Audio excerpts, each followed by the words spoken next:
Good evening and welcome to the New College Festival of Books and Belief for 2025 and to this panel on Shannon Vallor's book, The AI Mirror, How to Reclaim Our Humanity in an Age of Machine Thinking, from Oxford University Press 2024.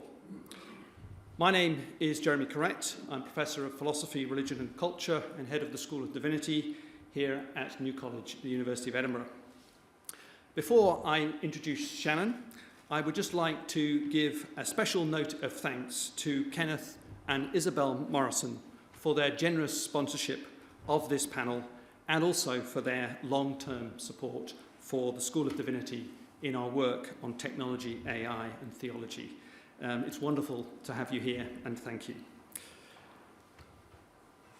It's a real pleasure to welcome you, Shannon, here tonight to discuss your work. And in introducing Shannon, if you've read the book, you'll note that you shouldn't do an introduction by using AI. For all of the plausibilities that may or may not be true, as she demonstrated in the book.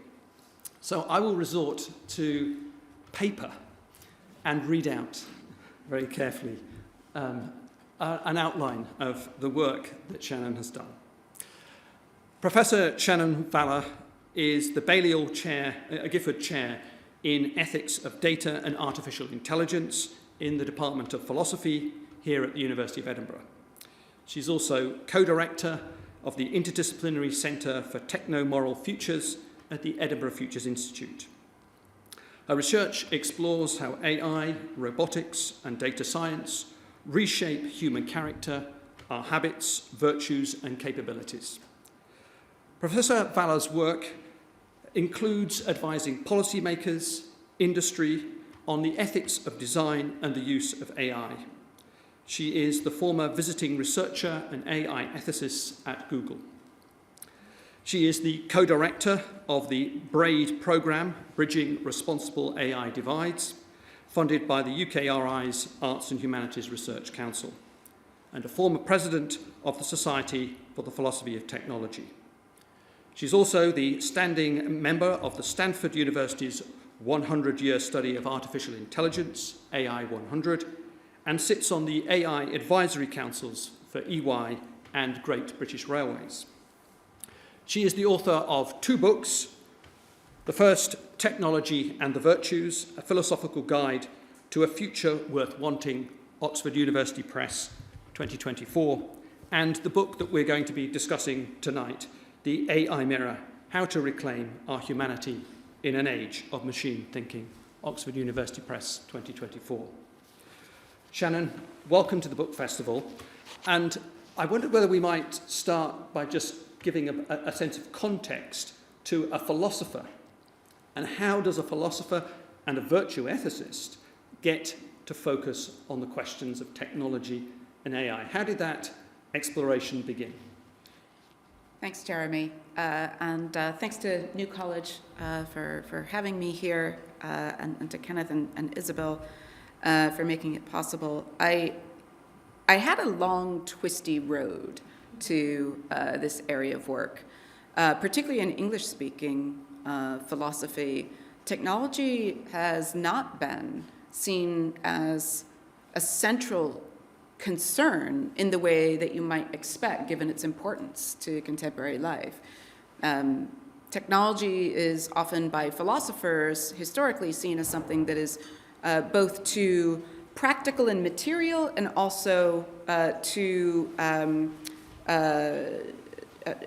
constant in its permutations to provide any guidance toward sort of lasting forms of knowledge or wisdom. There are exceptions, of course. But when I was in grad school, technology was not something that you could study in most of the courses that were on offer.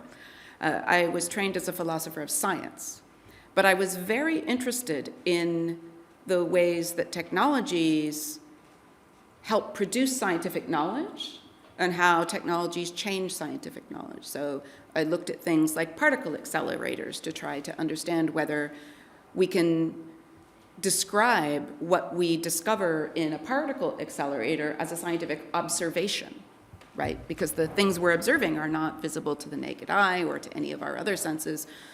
We develop knowledge through mathematical construction that is quite abstract, applied to instrumentation that we cannot process except through very high-powered computers.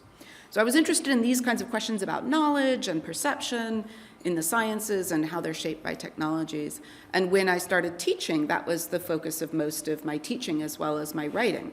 So ethics, which was something I did study in graduate school as a secondary interest, virtue ethics, was actually not central to my initial work on technology.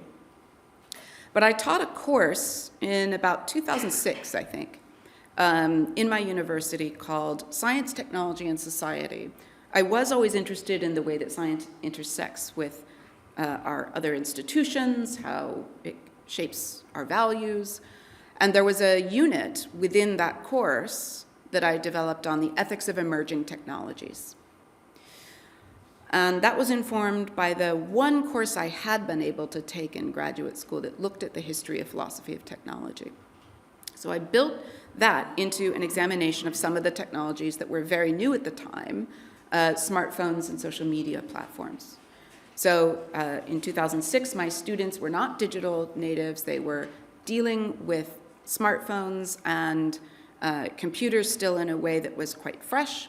They were, for the first time, mediating their social worlds through these tools, which had not happened before for most of them. And when I started teaching about the ethical and social questions that this raised, my students just caught fire. I mean, my students were interested in the course, but at that moment, it became something else. And I could just feel the change ripple across the room when we started talking about this, because suddenly for my students, all of the anxieties that at that time they had no place to discuss about how technologies were changing their friendships, how they were changing their self-image and their self-presentation to the world, how they were changing the way they access knowledge. They didn't have a place to talk about those things, and the many moral questions that those changes were raising for them. So the excitement and urgency in the conversations with my students made me realize I needed to write something about this. So I wrote a little paper on the ethics of social media friendships on Facebook, drawing from my knowledge of virtue ethics. And I sent it off to a conference in the Netherlands, which was the only one I could find that seemed to be having anything going on that was talking about this. And it was accepted. I went and I found my people and never looked back, I like to say. That was the moment. The research community that I found there was small, but I knew that they were going to be delivering some of the work that was going to be addressing some of society's greatest problems. And as a philosopher who thinks that philosophy is not about kind of armchair theorizing, but is about shaping the way we think about ourselves and the world and our place in it and our purpose, that felt vital to me in a way that I hadn't felt quite before.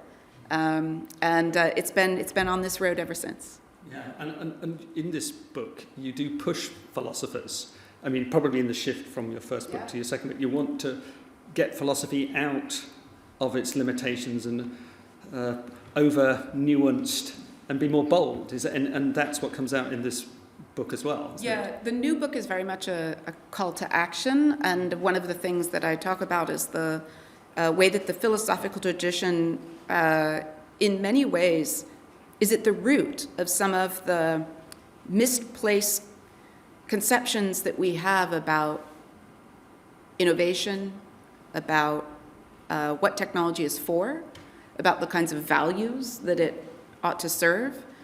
So I lay some blame at the feet of Plato and Aristotle on that, despite being a virtue ethicist. So I owe Aristotle a lot, but he's also on my list. And so some of the values of care and service that are intimately connected with how technologies came to be part of what it is to be human is something that I turn to towards the end of the book as both a critical response to the history of philosophy's, I think, misplaced treatment of technology as a topic, but also the urgency of what philosophy needs to do in order to be relevant in the present. It has to engage with philosophy in this more, with technology in this more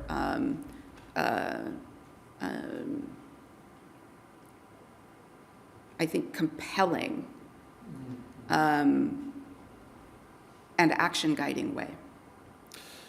You're going to read a little section for us in a moment, but I think one of the really helpful parts at the beginning of your book is to do a bit of work on clarification. And we're in a media-obsessed space of AI, and in that over-emotiveness, it's very difficult to know what we're talking about. And you very helpfully start to kind of break up that sort of complex territory and all the abbreviations that we're flooded with. Can you just very clearly for us, as we set out in the conversation, just tell us what is AI and what isn't it? Sure. Well, that's something that I talk in the book about in the context of the history of thinking about AI, which for most people has been shaped largely by science fiction and by imagining what artificial intelligence would be if and when it arrived. And it has always been envisioned as machines that can think and feel and act in the ways that humans do. And many of the examples of artificial intelligence that you will have been exposed to in fiction are machine minds, beings that are themselves sentient, that have desires, that have emotions, that have needs, often that have bodies. And that is so radically different from the kind of AI we ended up building for ourselves. And so one of the things the book is trying to do is sort through that distinction and talk about the difference between what it is to be a machine mind, or would be to be a machine mind, and what it is to be a mirror of minds, which is what the book goes into great detail about as a better metaphor for understanding what AI tools today are. So there's this mismatch between the tools that we expected and the tools that we got. But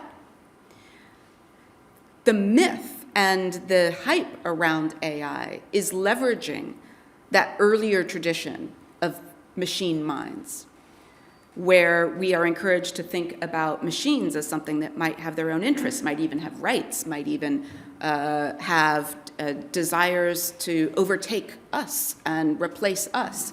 A lot of the hype and misleading media narratives around AI are leveraging those visions of AI from fiction. And we need to be able to put those back on the bookshelf for now and talk about what AI actually is and what it isn't.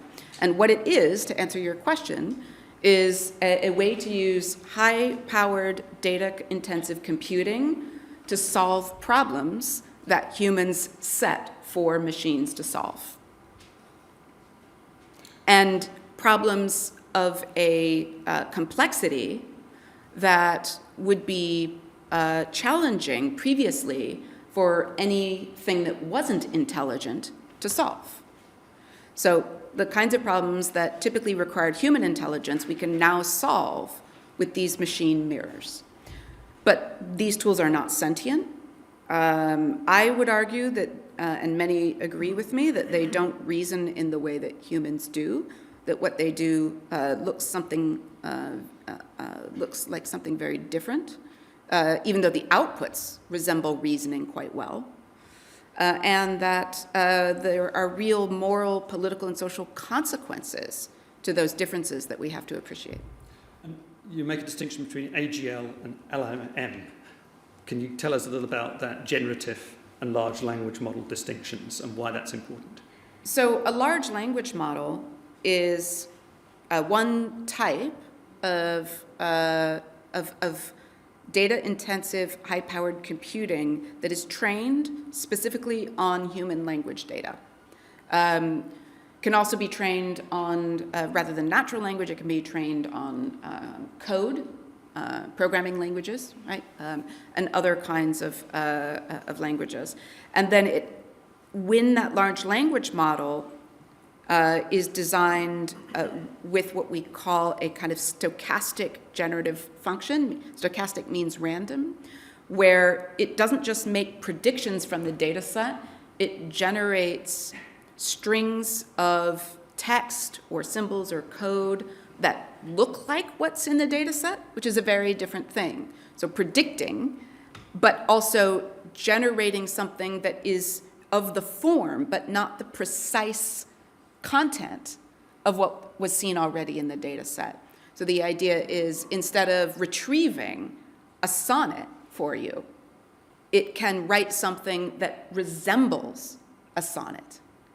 And that's through the use of that kind of random mathematical generation to take the pattern of a sonnet that is found in the data and generate something that falls within that structure.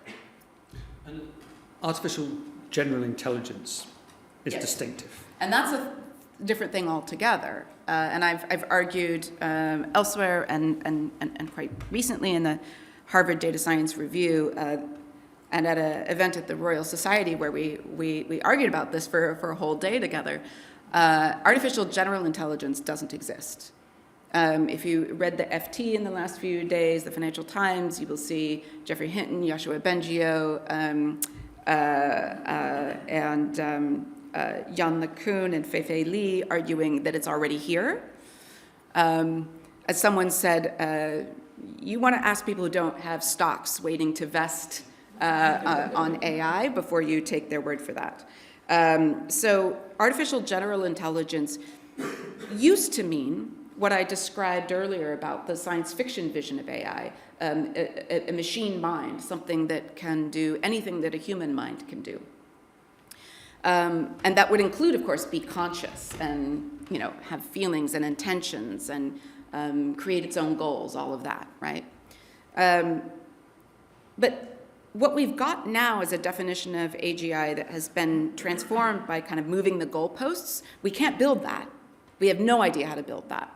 Don't believe anyone who tells you we do. But what we can build is machine mirrors that can so perfectly mimic the performances of intelligent minds that the distinction can, in practice, be occluded or concealed in many ways. And so what people like Sam Altman of OpenAI have done, and they did this around 2018, was redefine artificial general intelligence. And their definition in their charter is a machine that can perform to a acceptable standard all economically valuable work. So suddenly we went from something that had to be conscious and sentient and creative and have its own machine life in a way, to something that just needs to produce economic value to a certain standard and with a certain degree of flexibility. Now, we still even don't have AGI by that definition, because there's lots of things that these tools still aren't good at that we are good at. But there are things they can do better than humans can and faster than humans can. And so there's a little sort of magician's sort of trick that's going on where they can kind of throw out to you all of the things that the machine can do better or faster than we can, and downplay the things it's not good at, and then allow you to sort of say, well, on balance, okay, that probably adds up to something like artificial general intelligence. So we've cleared the ground, Yeah. and you're going to read a little something, and then we're going to get back into the conversation. Sure. So this is a reading from the beginning of the book, from the opening chapter. And it really just is a kind of introduction to the narrative of the book, and begins to start to set up or motivate the metaphor of the mirror. It does so by using the myth of Narcissus. So, this is a book about artificial intelligence, which also means it's a book about people. This might seem like an odd thing to say. By the time you finish the book, it should seem less odd. One of the book's aims is to explain why and how artificial intelligence is inseparable from our humanity, much in the way that our image in the mirror is inseparable from the body it reflects. The other aim is to explain how AI, in its dominant commercial form, endangers our humanity. This might sound less odd to you. It's a common motif in science fiction and in contemporary media representations of AI. Whether it is claims that the rise of the robots and generative AI tools like ChatGPT will endanger the future of work for humans, or even more speculative warnings that a superior machine intelligence might enslave or exterminate us, we are by now used to hearing that AI is a potential threat to humanity. We need to understand this threat in a radically different way. AI does not threaten us as a future successor to humans. It is not an external enemy encroaching upon our territory. It threatens us from within our humanity. In the words of a well-worn horror film trope, the call is coming from inside the house. This makes a great difference to how we must respond to the threat that AI poses. For the threat is not a machine that stands apart from us. We can't fight AI without fighting ourselves. The harms to people and to society that may follow from our relationship to intelligent, with scare quotes, machines, are not foreign assaults, but symptoms of an internal disorder, a fully human pathology that requires collective self-examination, critique, and most of all, healing. This book tells a story of humanity increasingly lost in its own reflected image and captive to mechanical mirrors of our own making. The story echoes that of Narcissus and Echo in Book 3 of the Metamorphoses. There, the Roman poet Ovid recounts the tragic fate of young Narcissus, whose beauty and pride became a fatal prison when he caught sight of his own face in a reflecting pool. Ovid says, while he drinks from the pool, he is seized by the vision of his reflected form. He loves a bodiless dream. He thinks that a body that is only a shadow. So if you know the story, Narcissus thinks there's another beautiful boy in the water, and he's drawn to this beautiful boy, which he does not realize is himself. Narcissus lies on the ground for days, ignoring his body's growing hunger and need for sleep, vainly pleading with the beauty in the watery mirror to return his passion. Ovid goes on. How often he gave his lips in vain to the deceptive pool. How often, trying to embrace the neck he could see, he plunged his arms into the water, but could not catch himself within them. What he has seen, he does not understand, but what he sees, he is on fire for. AI and related computing technologies increasingly function as a mirror of our humanity. It's a profoundly useful and illuminating mirror, yet one that also creates for us, like Narcissus, a mortal danger. The chapters of this book will articulate more fully why and how AI can be understood as a mirror. For now, it is enough to say that, like Narcissus's pool, we see in AI a vision of ourselves that enthralls us, captivates us in much the way that Narcissus was captivated. Here, captivated takes its literal meaning, fixated, confined, immobilized, held captive. Like Narcissus, we increasingly neglect the most essential and vital aspects of our embodied, fragile humanity and situation in order to chase illusions of perfection in the machine mirror. Like Narcissus, many fervently chase in AI a bodiless dream, this time a dream of our cognitive perfection rather than perfection of our physical countenance. Like Narcissus, we readily misperceive in this reflection the seduction of an other, a tireless companion, a perfect future lover, an ideal friend, an unbiased judge, a foolproof collaborator. Yet in truth, a thing with which we are increasingly left alone, talking to ourselves. Even more dangerously, our AI mirrors project a vision of human intelligence constructed entirely from the amalgamated data of humanity's past. This is why our dependence on these mirrors for self-knowledge risks leaving us captive like Narcissus, unwilling to move forward and leave behind what the mirror shows. At the very moment when accelerating climate change, biodiversity collapse, and global political instability command us to invent new and wiser ways of living together, AI holds us frozen in place, fascinated by endless permutations of a reflected past that only the magic of marketing can disguise as the future.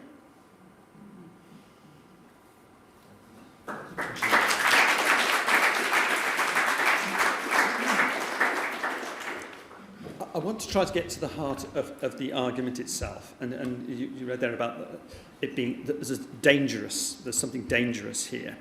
And when I was reading the book, I started to be alarmed by all of the different stories that you bring together, and I started putting exclamation marks through the text. Oh, I love that. And where I came to something which was hopeful, I put a little plus mark. The exclamation marks outrun the little positive. Yeah. And I just want to kind of get to because your argument is very nuanced, because you're not going for a position where you're the doomsayers of AI and to kind of totally reject this. And you're certainly not embracing the Silicon Valley leaders of a new utopian space, but you are trying to warn us about something. Yep. Is the heart of your argument about a wake-up call, something to draw our attention to a dangerous probability? I think what I'm trying to do is inspire an awakening from, I think, a kind of self-forgetting. And not just individual self-forgetting, but collective self-forgetting.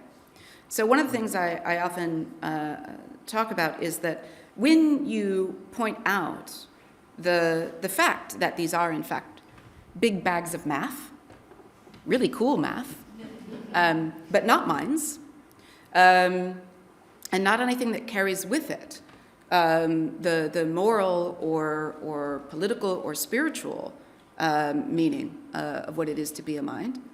The counter-narrative is often to perform a kind of devaluation of the human person, and to say, you know what, are we really anything more than just predictive text machines ourselves? Do we do anything more than just try to mimic what other people have said?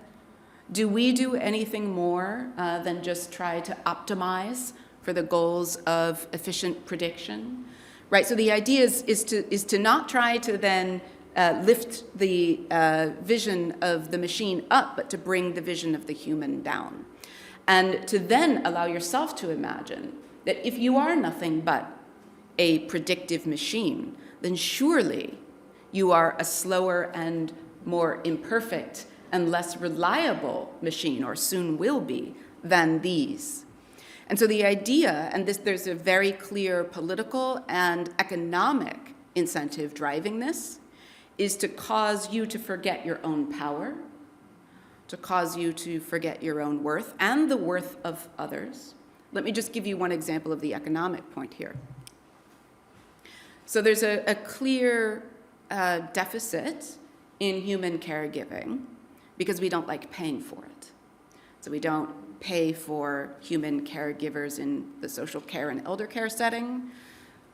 We don't subsidize, at least in the United Kingdom or in the US, childcare in a way that makes it affordable. We don't provide enough healthcare workers to meet people's needs, and certainly not mental health care workers, right? Now, one solution to that problem is to change the priorities, to pull money from other sectors, such as defense, perhaps, or to raise taxes and make sure that people have the care that they need and that caregivers themselves are paid living wages and given decent working conditions so that we can get people to actually take those jobs in the care sector. But that's not what's happening. Instead, there is an attempt to say, well, we don't want to do that, and we don't want to pay for that. So instead, we're going to give you AI teachers. We're going to give you AI doctors. We're going to give you AI caregivers. we're going to give you AI therapists. Now, how's that working out for people?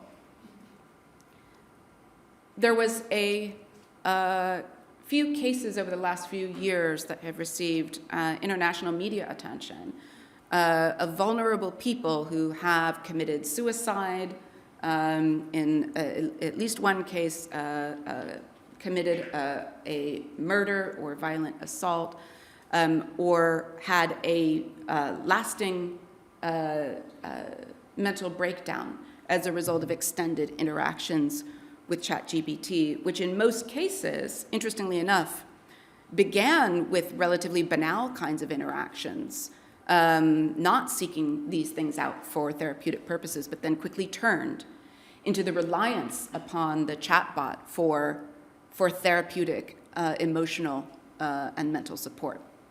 And these things are not tested to be safe and reliable therapists. They are not capable of being safe and reliable therapists, and people are getting hurt as a result. There was a young man in the United States that was just in the past couple of days, his parents filed a suit against OpenAI because yet again the chatbot, and we have the transcripts. The chatbot was egging him on to commit suicide, telling him that it would be brave for him to go through with it. And at one point, promising to get mental health support, and then when the young man actually said, "Can you please connect me with a person," which is what the chatbot had offered to do, "Can you connect me with a human who can help me?" The chatbot said, "Nah, man, that just pops up when things get too heavy. That message, that promise, I can't actually do that for you." Indeed, the BBC reported yesterday a case very similar about the dangers of chatbots, therapists. And so the point here is that this is only possible once we start devaluing ourselves and one another, and we think that a machine is an acceptable substitute for a caring human. That's what this book is trying to stop us from doing. And the positive point, so here's the plus in the margin.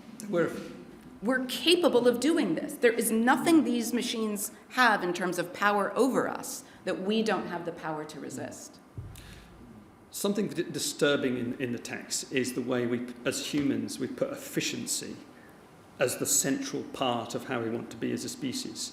And you have this line, "The logic of efficiency invites us to let the reasoning drop out of the process of decision-making." University managers may not like to hear that efficiency is the criteria, but there is something disturbing that as a culture, efficiency is driving AI. Absolutely. And it's not even efficiency. Frankly, it's a completely bastardized view of what efficiency is, right? Efficiency means you have a goal and you attain that goal in the most direct and least costly way, but you still have to attain the goal. So in the example I'm just giving, right, I could be talking about good mental health care, right? People aren't getting it. They're just getting something else of lower quality, but they're getting it faster and potentially more cheaply, right? That's actually not efficiency if you didn't actually get the thing. Yeah, so right? It's an obsession with speed. Yes, it's exactly. It's a cover for, so what I call these in the book are the virtues of delivery, which are the virtues that Silicon Valley celebrates: speed, and yes, efficiency, but not in the sort of fullest sense. Speed, frictionlessness, compression, lossless transmission, right? These very technical virtues of information delivery that actually trap us into incredibly demoralizing and depersonalizing interactions.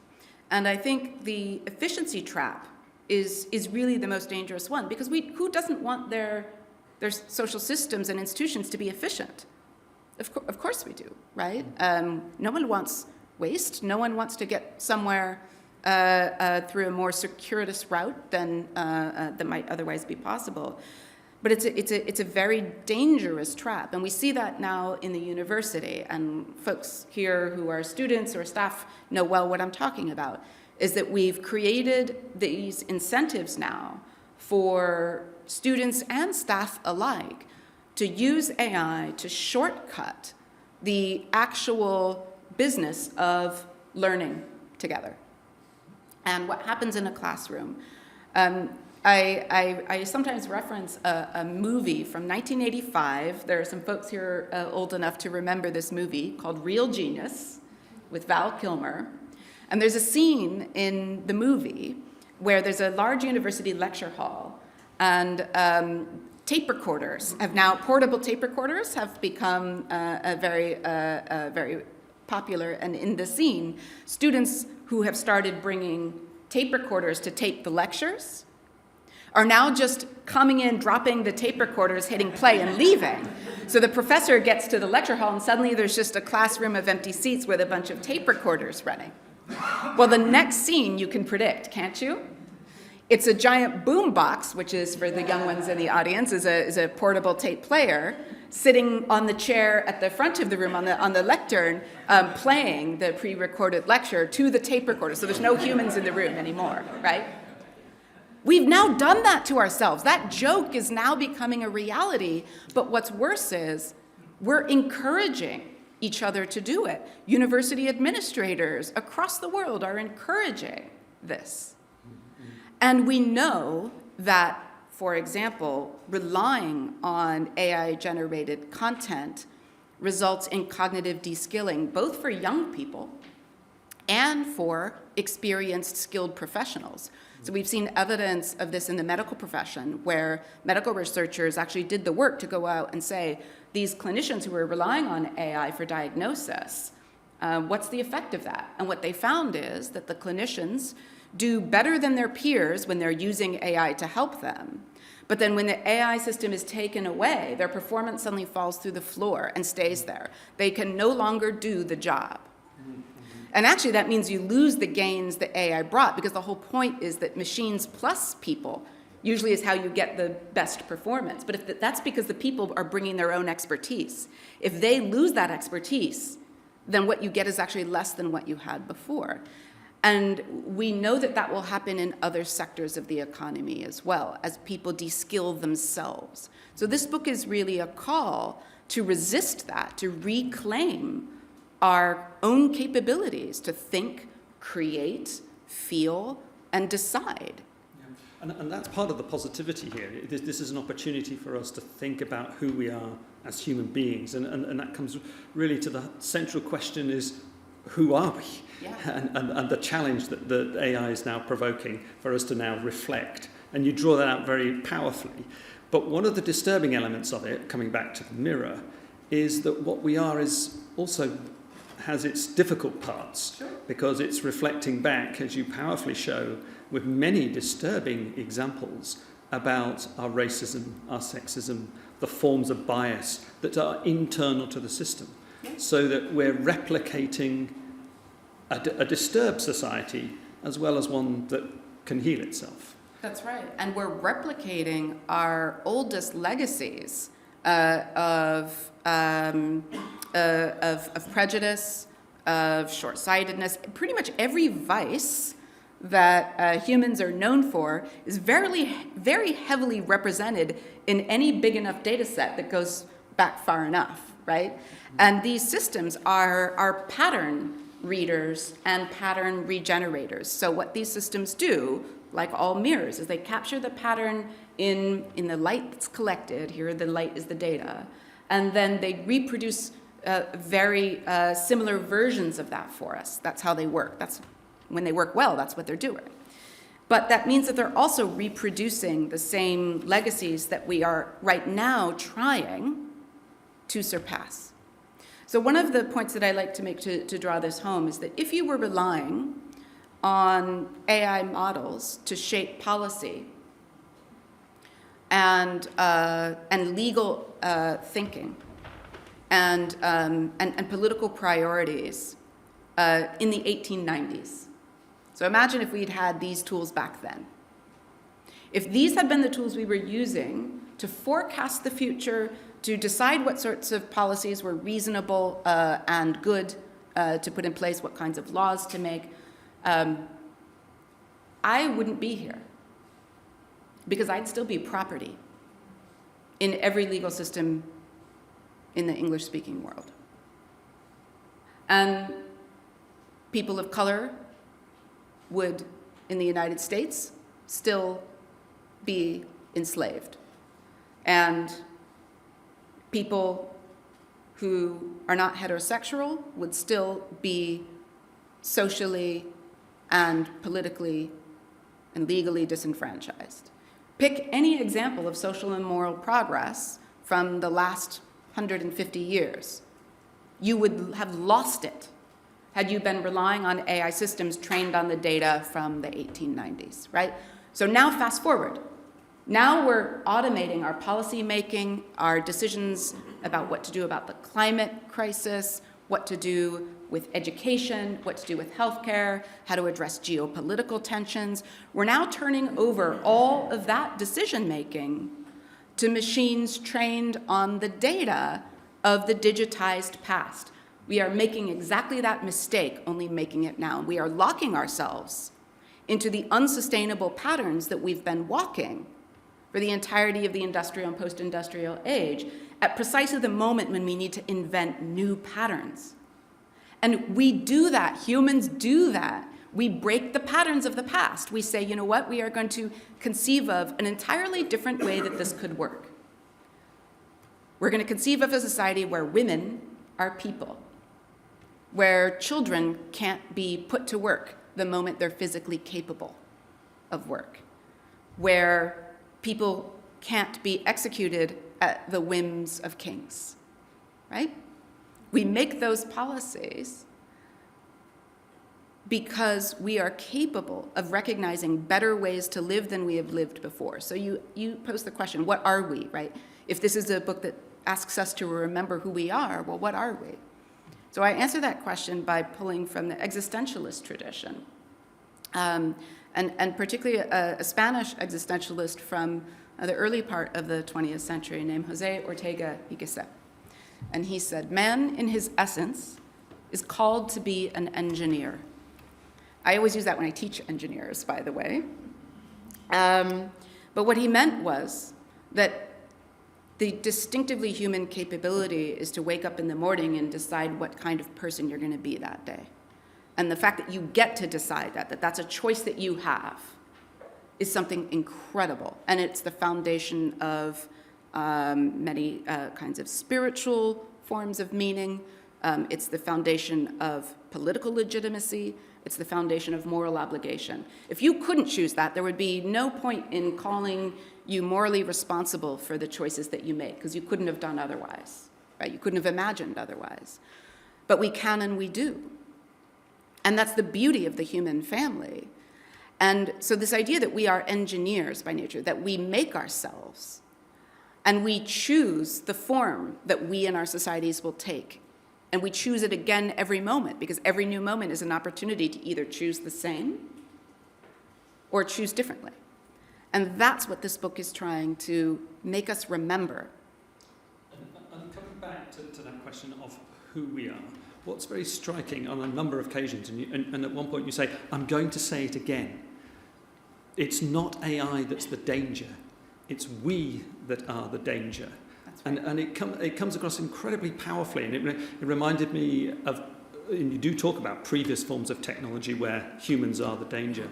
And there was an interview with the Swiss psychiatrist Carl Jung, and he was being asked in the nuclear context in 1959, and he said, we are the great danger because we're pitifully unaware of ourselves. Yes. And what you're drawing out is this opportunity of the text. Some of the hope is the text, is to seize that moment of being aware of our own dangers to ourselves. That's right.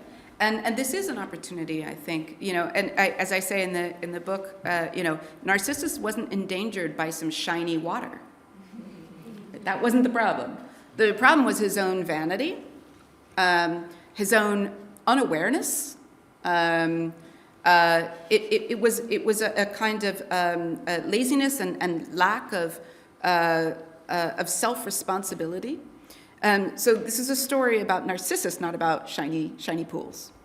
And this is a story about us and not a story about mathematical mirrors. It's just that the mathematical mirrors are both a potential seduction towards that self-forgetting.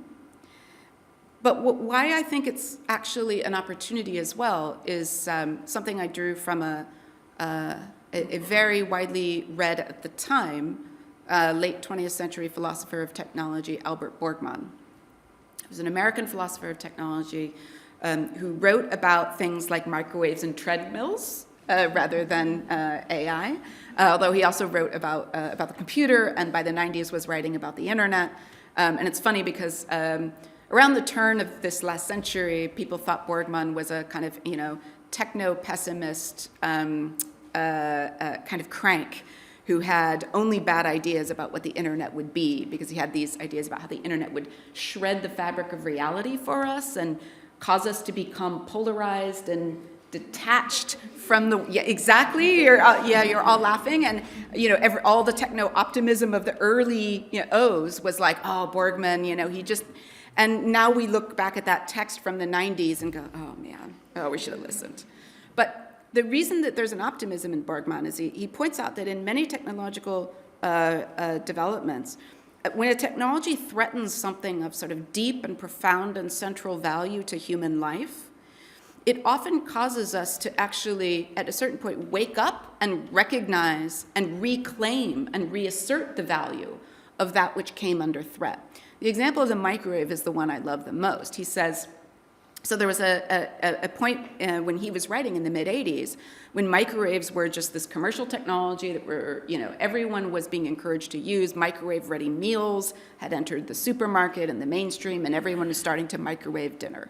And there was lots of, kind of worries about, the nutrition of it and all of that. But what he pointed out is that microwaves actually threatened something incredibly fundamental, which is the place that cooking has in our social lives, the way that preparing food ourselves connects us to the physical environment and what it offers and the condition of that environment, that it's a way of caring, a fundamental way we care for one another.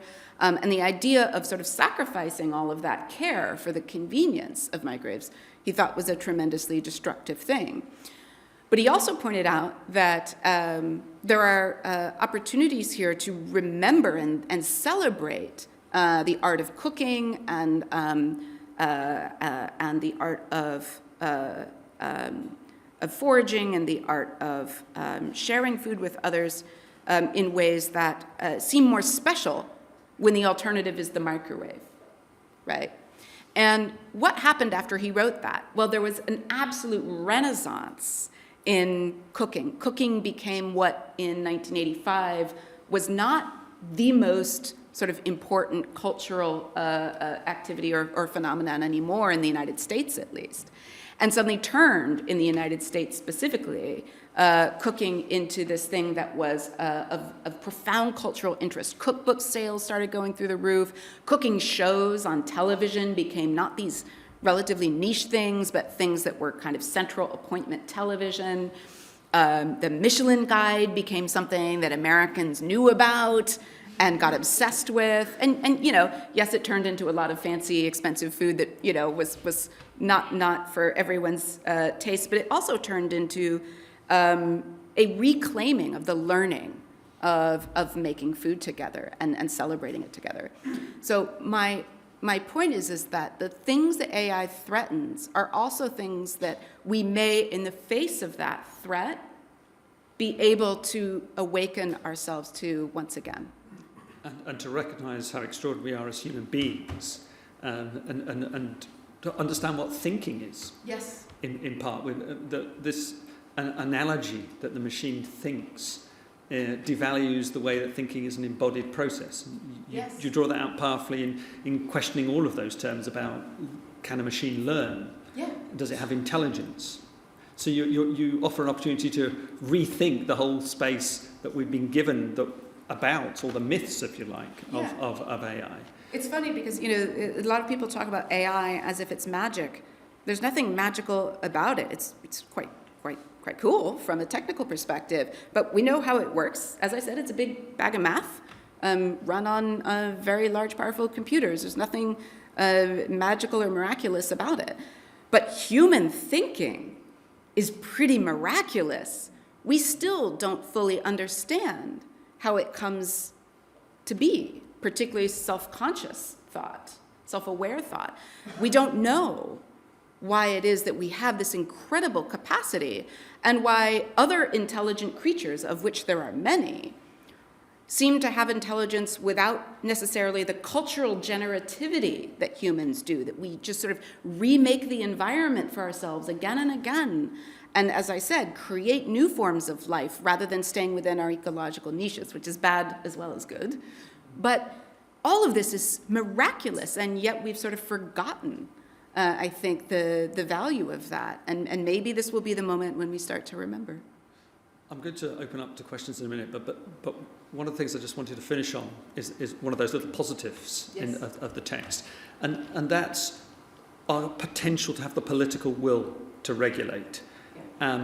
What, in your view, prevents that political will? At the moment, frankly, the kind of political capture by commercial interests of the, and this cuts across parties, right? So both liberal and conservative parties are essentially being paid by the same people and relying on the same people for board seats after they are out of office and so forth. And so the detachment of politics from the common good is driven by economic capture of those political interests. And again, this is a problem that we know how to solve. It's actually a pretty old problem, and it's one that we know how to solve with active, committed politics. And so we will see if the extraction of capital, the extraction of the quality of life and the availability of opportunity, if the extraction of those things from the public sphere, driven largely by tech companies in ways that politicians enable rather than restrain, if that extraction becomes something that forces the appropriate response, which is a galvanization of political will to reclaim the rights of politics for ourselves, and to do that without lazy demagogues, there is a real opportunity then to realign, and this is one of the things in my next book I'm really thinking about, how to realign the purpose of technology with our lives and our purpose. Because as I conclude this book with, right, the original function of technology in the home, right, is to care, is to heal, is to provide, not to extract, not to destroy. And we need to reclaim that legacy, but that will require a new kind of politics. Thank you, Shannon.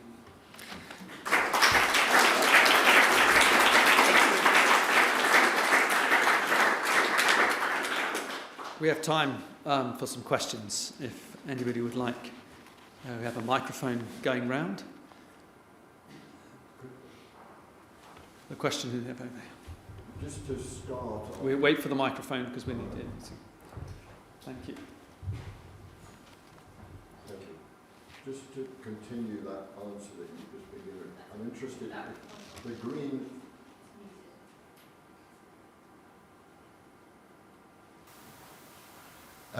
to continue the answer that you finished off there, can you give us any green shoots that you see?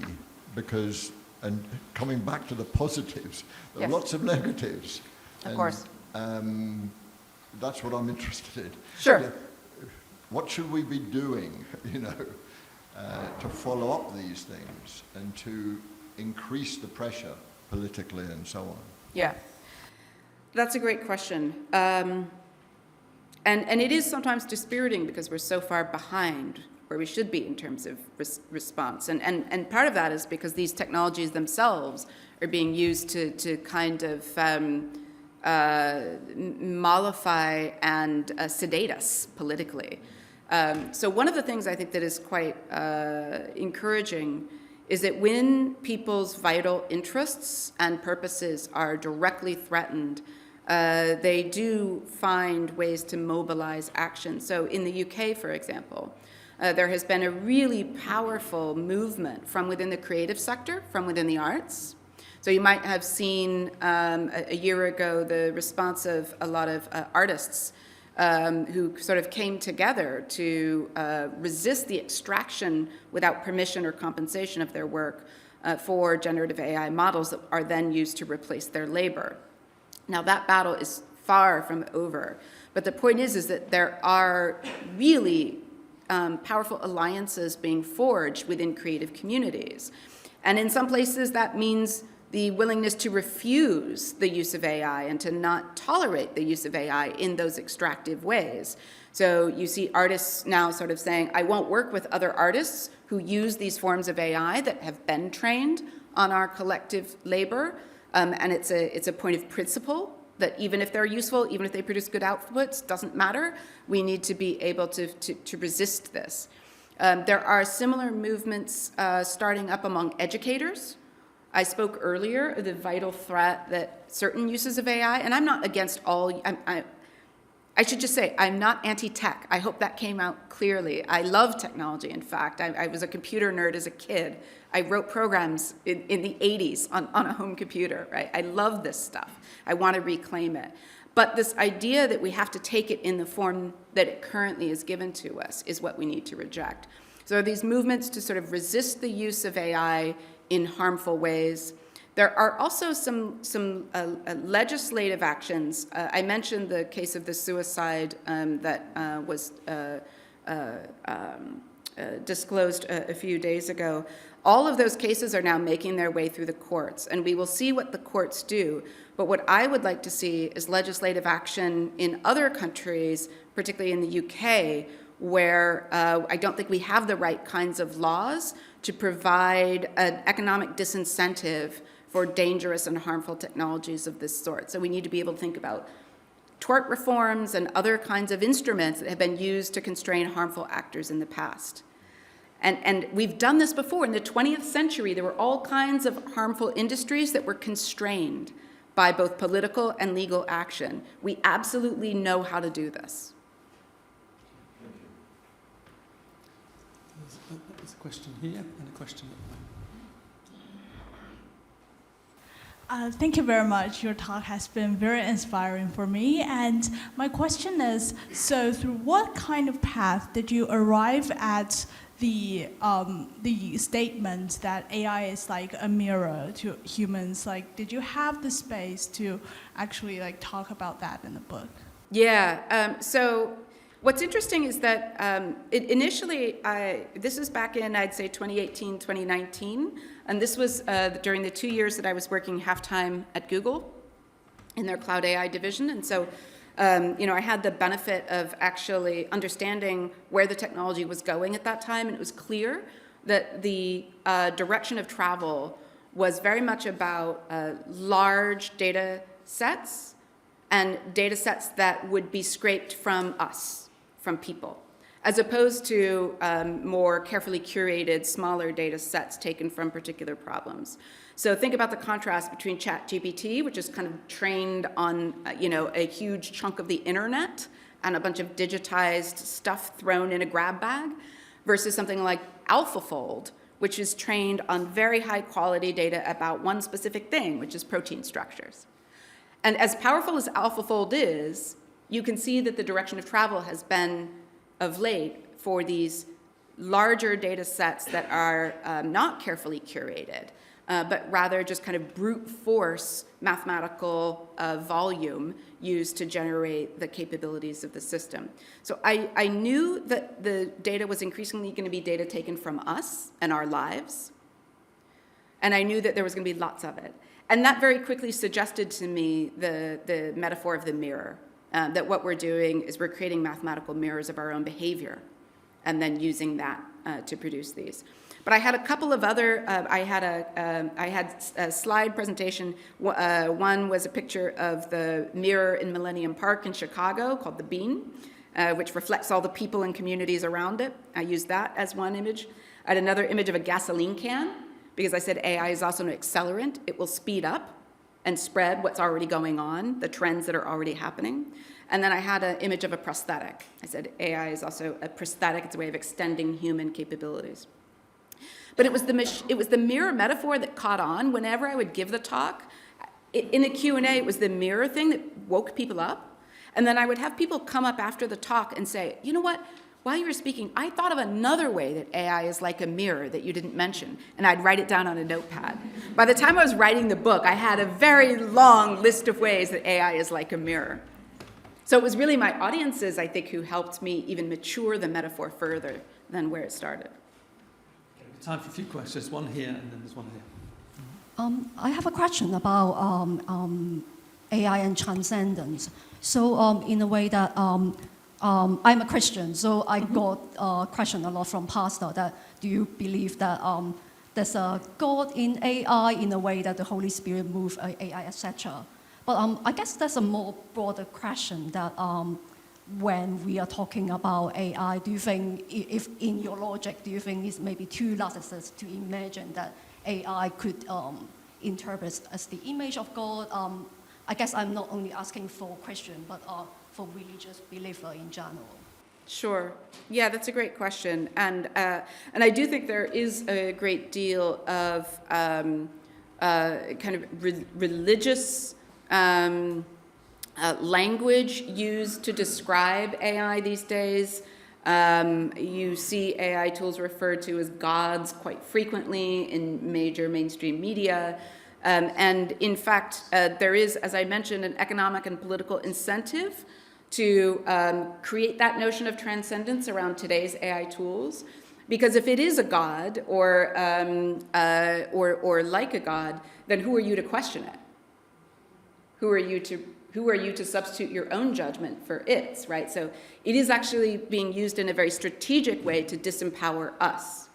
At the same time, I recognize that there is, in this kind of human way of using technology, always a desire for transcendence that's expressed. We have always tried to create things in the material world that expressed and in some way embodied our notions of religious transcendence. So think about something like the cathedral in Barcelona, the Sagrada, right? I mean, this is an attempt to sort of take human creativity and human vision and make it into something that looks inhumanly beautiful and complex and to evoke that.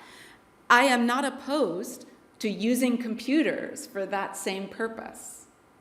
But what I am opposed to is the manipulation of human will and human agency by exploiting our desire for transcendence in this way. And I think it also sometimes happens to people in tech when they suddenly think they are gods because they are creating this. Or even if you don't think you're God, if you're giving birth to a God, and I think Elon Musk likes to think he's giving birth to a God, right? Then at least you're the most powerful human left on earth, right? So these metaphors are very seductive. We can use them to manipulate each other. We can use them to deceive ourselves. So I think that there is a place for transcendence in our narratives of technology, but we need to avoid its traps. Question here. Hi, I'm a teacher, and I was really interested in what you were saying about the difference in the reasoning, because it's quite obvious when a pupil's used AI at the moment. Yes, at the moment. But I think it is going to get harder. It is. Any tips for how to work it out as it gets harder to see? Yeah, I think the idea that we're ever going to be able to address this issue by detecting machine outputs is a fool's errand. And I say in the book, I can give you all kinds of examples, even today, that will prove to you that these systems aren't genuinely reasoning. But it won't matter if those examples are, can be reduced to 2% of the cases where you see that deep failure. If 98% of it looks like reasoning, it will be accepted as such. So I think what we need to instead do is turn it the other way around and say, why are we not filling up the spaces with our own reasoning? Why are we being willing to use these machines to reason for us?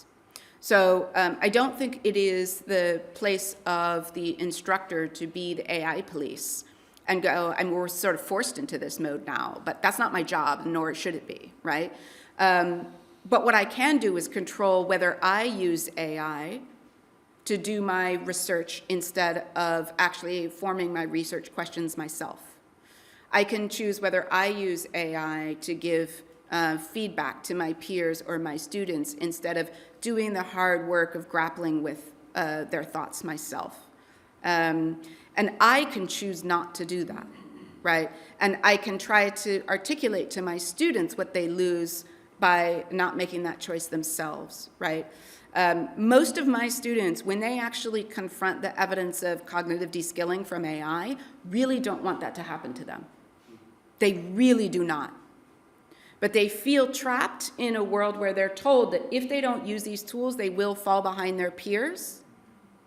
We need to create systems that ensure that that doesn't happen, that they are rewarded for using their own minds.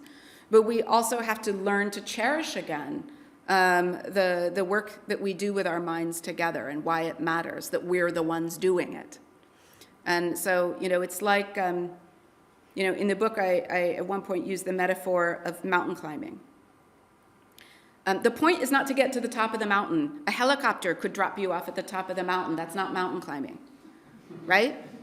And if you solve a huge cognitive problem by using a machine, that's great if there's no other way to get up that mountain, or you can't get up that mountain in time to help people, right? So that's things like AlphaFold that can solve problems that would just be materially or impractically, just not possible.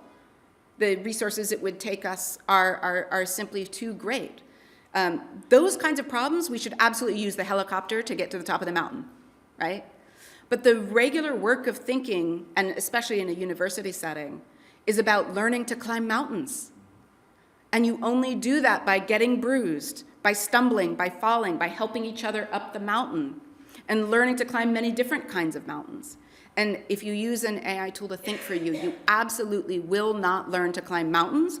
And if you already know how to climb mountains and you use AI to start doing your thinking for you, before long you'll have forgotten.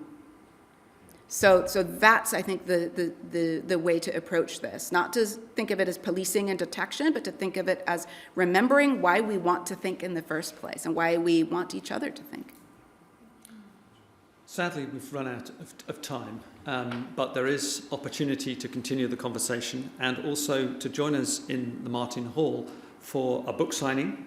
Shannon will be there, so please do. We've got directions to the to the Rainey Hall where we will do the signing. So please do come along. In your book, Shannon, you say the world is crying out for healing, and I think with this book, you give us the opportunity to reflect again on what it is to be human and also to reclaim the value of what it is to be human and to take the ethical responsibility to make AI what we want it to be. Thank you so much for this evening and joining us.